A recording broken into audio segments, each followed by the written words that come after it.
Right now we have, based on the research that I've done, we have about 30,000 Americans that are currently in federal custody for violating federal gun laws. 30,000. That's it. We have 100 million American gun owners. So again, every time the editorial board of the Los Angeles Times or Cory Booker or Pete Buttigieg were to propose some new federal law, I think the first question needs to be, so what happens if you break that law? Because they don't want to answer that question. They really just want to talk about these, feel good policies for them.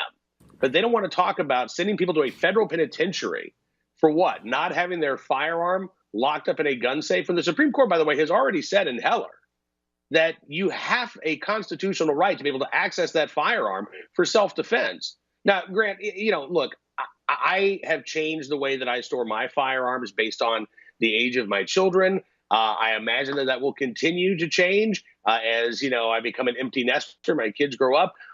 What is right for me is not going to be what's right for me 5 years ago or what's right for me 5 years from now. But the idea that some bureaucrat or some editorial board in Los Angeles thinks that they know how best 100 million Americans should store their firearms is beyond ridiculous.